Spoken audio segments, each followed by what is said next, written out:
All right, so last week we introduced you to a Gilbert man who's facing a pretty unusual problem. It's such a strange case. His identity was mixed up with that of a deceased person, causing some really big problems for him. 3 on Your Side's Gary Harper is here. Boy, the bills were adding up for this poor guy. Yeah, usually 3 on Your Side is helping people get their money back. In this case, we're really trying to help this guy get his identity back.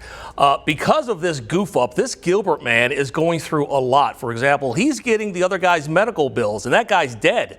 They're totaling over $100,000, and that's not his only problem. I'm kind of waving my hand because I'm trying to get help from different people. And Michael Johnson is getting that help from 3 on Your Side. In a previous report, Michael explained how a simple clerical error that reportedly happened inside this California hospital has turned his life upside down.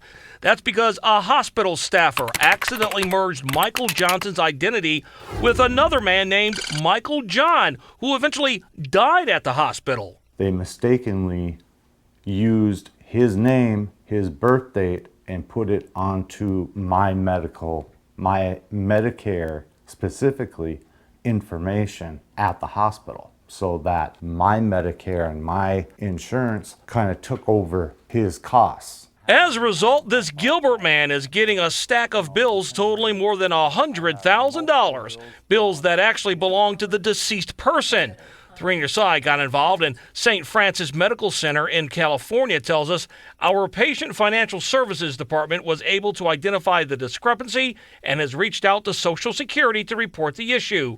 And that's not all. Because of the identity mix-up, Michael has been unable to use his Medicare benefits to purchase life-saving insulin that he needs.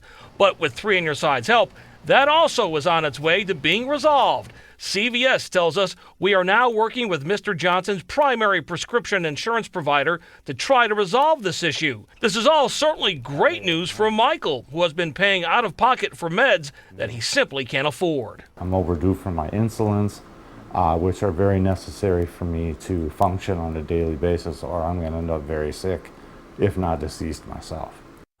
All right, so it looks like we are headed in the right direction. Of course, 3 on Your Side will stay on top of things to make sure that this viewer does, in fact, get his identity back. But this guy is really stressed out going through this, so hopefully we're going to help him out at the end. Rightfully so. I know you can help him. And again, this all started with a simple clerical error. Yeah, And basically look at just a typo, nightmare basically. Yeah. that this has turned into Right. for him. All right, Gary, thank you for staying on it. Sure.